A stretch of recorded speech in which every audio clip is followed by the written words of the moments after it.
Hello, everyone. Thank you for joining me for another episode of Ned's Healing Sanctuary. I hope that this message finds you in great health and peace. Today, we're going to talk about a topic that is very dear to me, and that is healing yourself and others. But before we get into that, let's do a quick review of what we've learned so far. So, positivity all across the board, right? That's what we learned. So, positive thinking will lead you to positive actions, and that'll allow you to feel positive emotions. And that is in line with your higher self or God. And so this is where we ultimately want to get to. Are we there now? Probably not, but as close as we can get to that is where we want to be. But you know who the person that we're most hard on in our lives? Who are we harshest with? That's right, ourselves. And I know why. We all want to do better. We're here to learn, right? So when you have an opportunity and you may not have reacted the way that you wanted to, that's okay. Don't be so hard on yourself. You can always take an action to remedy it, or you're going to get another opportunity, I'm sure, to try again. That's it. Simple as that. So please be kind to yourself, love yourself, and forgive yourself. Because without that, then you're not going to be able to forgive others or love others the way that you should. Okay? Take care of yourself first. So all this positivity um, for yourself and for others leads us to a happier and healthier life. That's the bottom line. That's what we're trying to do. And if you're able to maintain this over time, then this will allow you to remove past karma that has been built up, as well as drastically limit any new karma from being incurred, bad karma. Okay. And this will eventually elevate your vibrational frequency because you're operating at a higher plane. Positivity means higher. Okay. And then you'll be able to have more belief in yourself and what you're capable of doing, the situations you're capable of handling, your power. And then ultimately, where we want to get to is enlightenment or awakening. And this means that you realize who you are, what you're capable of, truly. All right. Any questions about this? Feel free to put them in the comments. I'll be happy to review them and respond. Um, so let's get on with the main topic, which is healing. So healing uses an existing life force energy in the universe. Okay? It's in your body, running throughout. We've talked about it in the past, as well as around your body. That's your aura. And it also runs through any living thing. So you or all people, animals, plants, and Mother Earth, all of them are alive. And all of them have this same life force energy running through them. This energy is also known in Hinduism in the Sanskrit language as prana, and in Chinese as qi, and in Japanese as Reiki. And this is the energy that animates us. This is what brings us to life.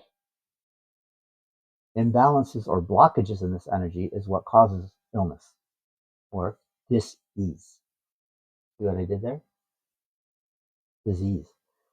So I talk about how to remove emotional blockages or imbalances in a video called Removing Emotional Blockages. Ironically, I named it that. So you can find that in my channel. That is a very useful video for helping you to maintain your health. We're going to do a similar exercise here in a little bit, showing you how to heal. So in review, I have used this slide in the past. This is a person, and you can see the energy flowing around their body here and in their body. That's their aura or their vibrational frequency. And that is the universal life force energy. And you can see that there are 7 chakras or energy centers in the body. So we can review them real quickly from the bottom going up. This one in red down here is your root chakra, responsible for foundation, grounding, and stability. If you have an imbalance here, you're likely to feel insecure, and anxious, fearful. Okay? So if you have any of these symptoms that I'm rattling off, it would be that chakra that you would want to focus your healing on to balance it out. The next one is the sacral chakra. Next one up, that's the yellow one. This one is associated with creativity, physical pleasure, and emotions.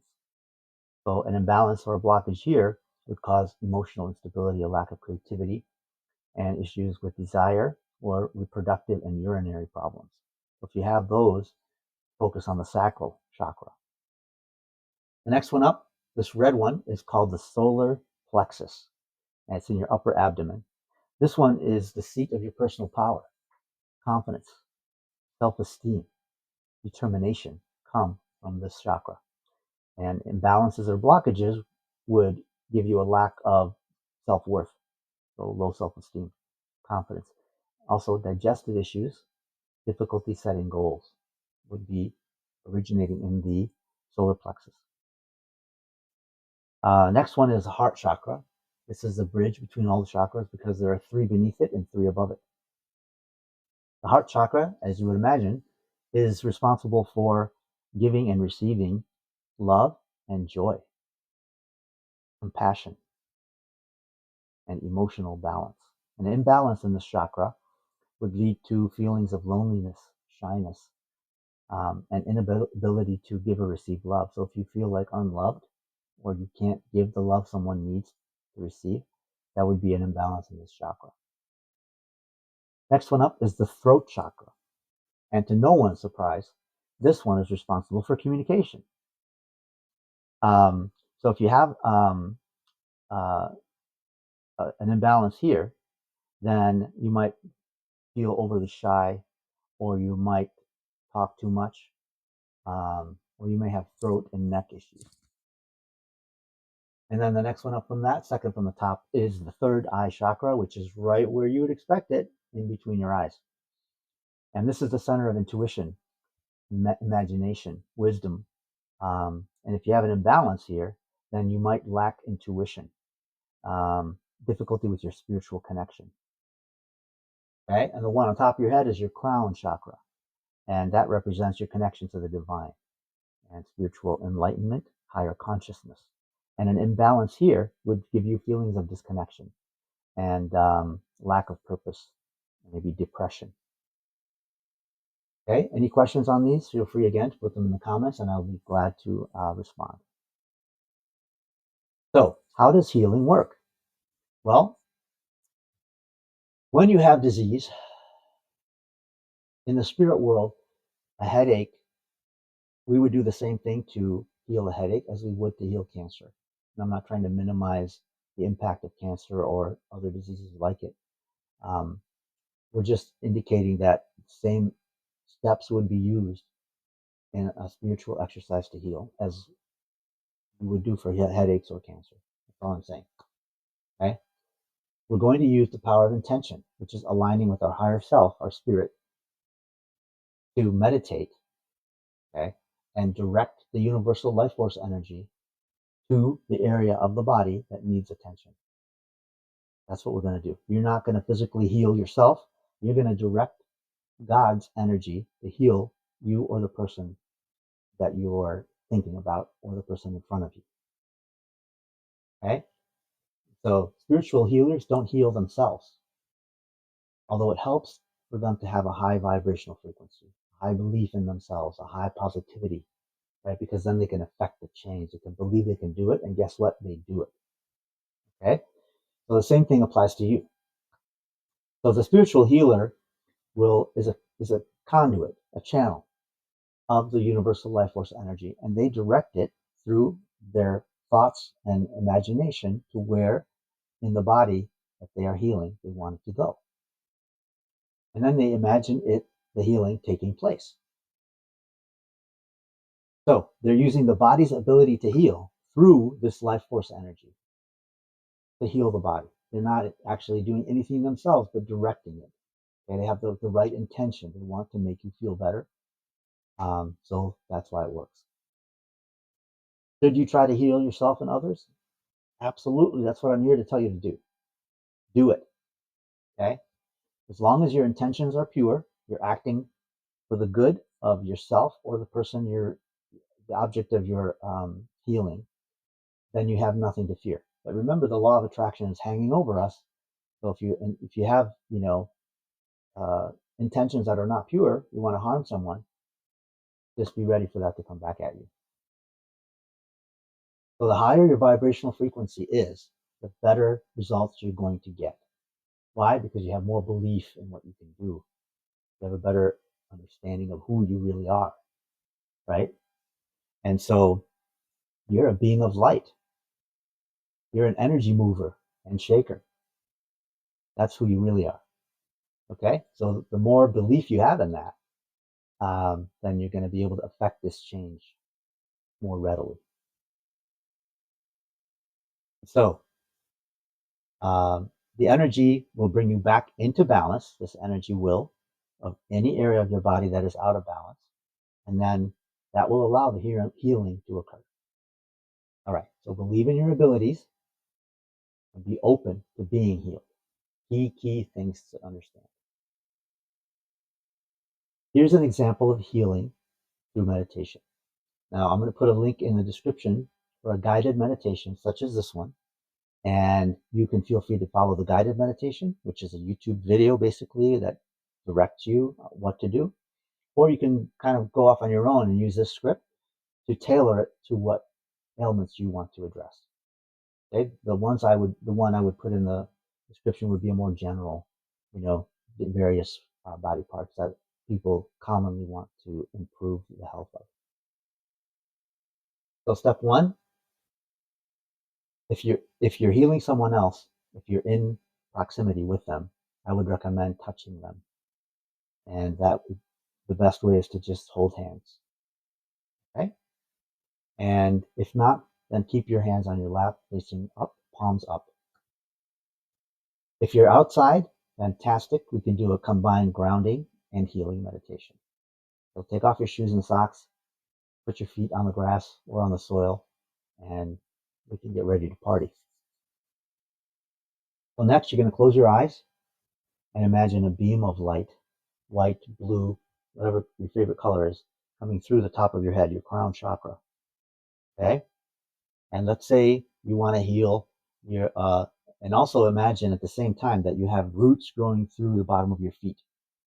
So the pads and heels of your feet grow roots and go deep into the earth, intertwining with the roots of other plants and trees. Okay? This is going to ground you and give us a place to shed the negative energy. So now you have the light coming through the top of your head. You're properly grounded with your feet into the earth. And now let's say you want to heal a memory problem. So what do?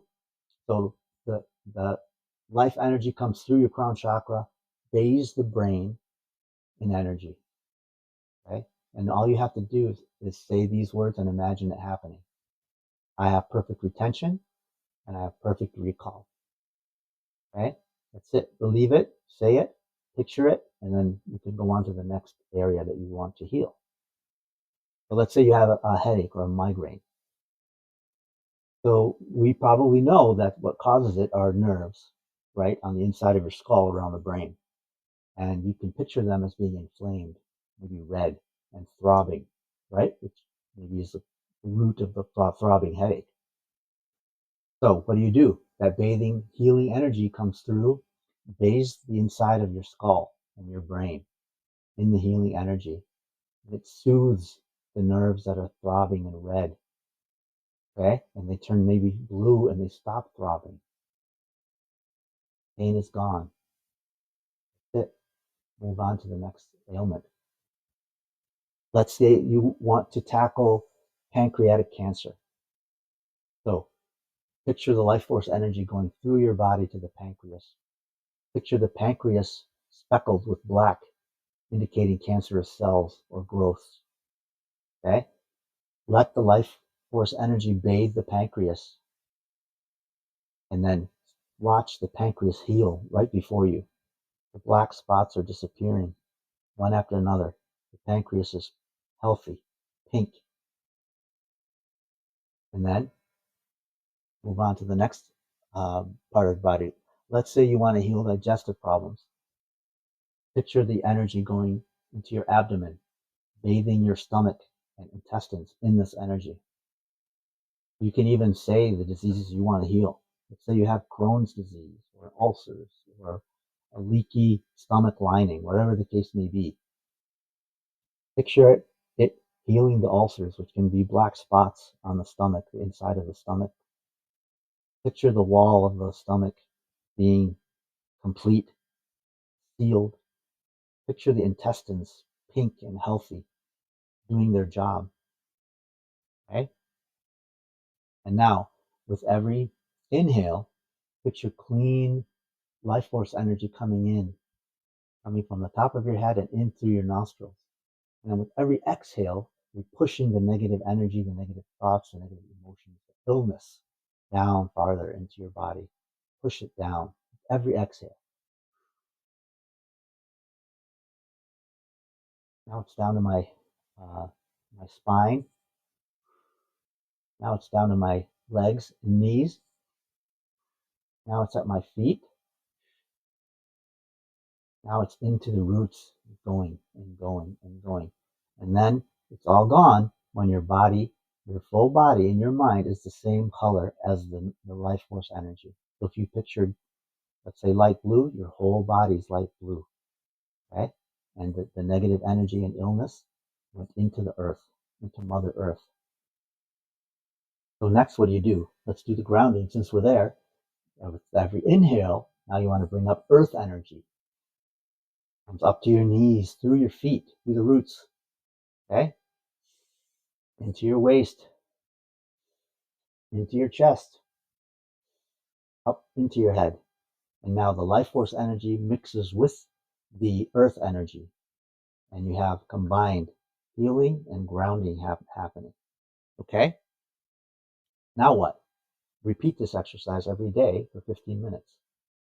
And you can do it twice a day if you want, but the more belief you have in yourself, the more positivity you have in yourself, the more this is likely to work. Okay? I want to give you an anecdote of what I've done with this. And I have a disease called thyroid eye disease. And what this does is my thyroid produces antibodies which should protect me against external pathogens. But instead, it's an autoimmune disease, and these antibodies attack my eye muscles. What does this do? Well, it causes the eye muscles to get inflamed and swollen, 4 or 5 times larger, thicker than normal eye muscles. So what does that mean? Well, my eyes push out of my head. And I had this disease for 25 years. So it came to a head in 2020 where I was looking straight ahead. My eyes were really, really bulging at the time. And I would have double vision and nausea because the eyes couldn't move in unison anymore. There was no space in my eye sockets.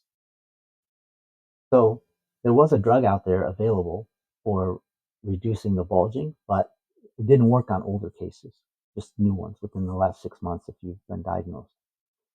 So my only option was surgery.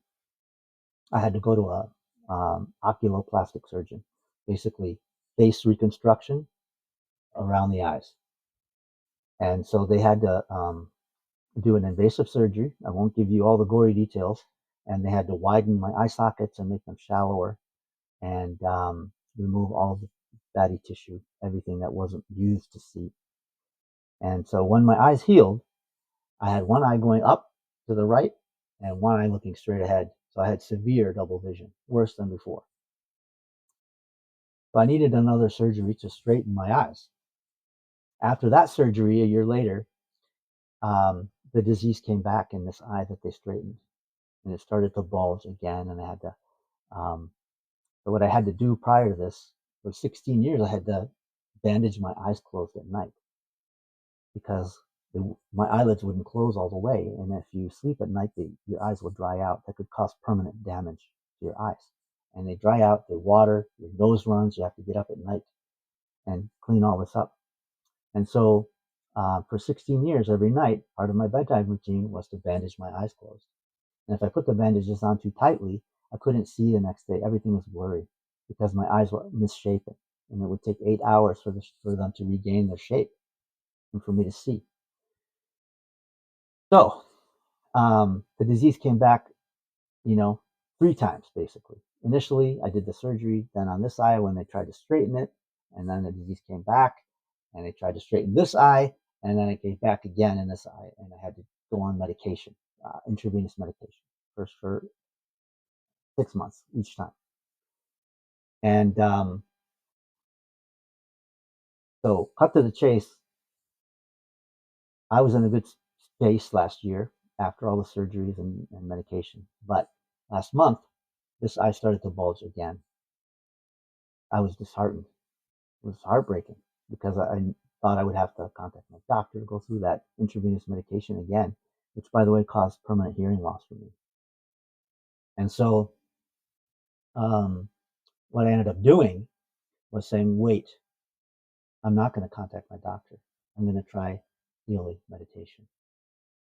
And I did that twice a day. I pictured bathing my eyes in this healing light.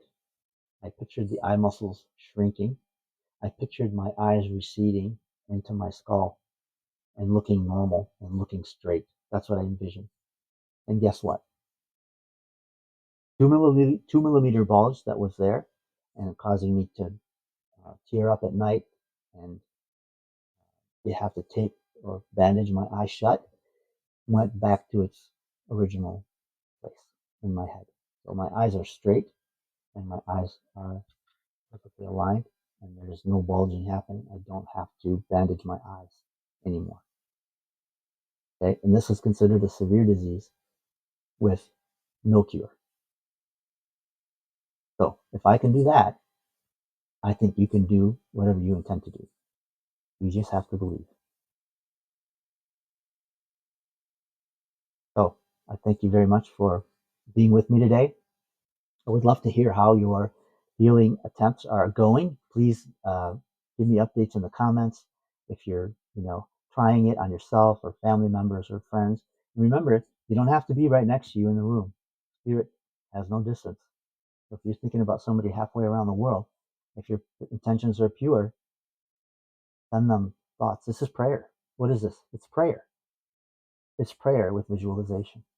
That's what it is. Does prayer work? Absolutely. Believe. Peace.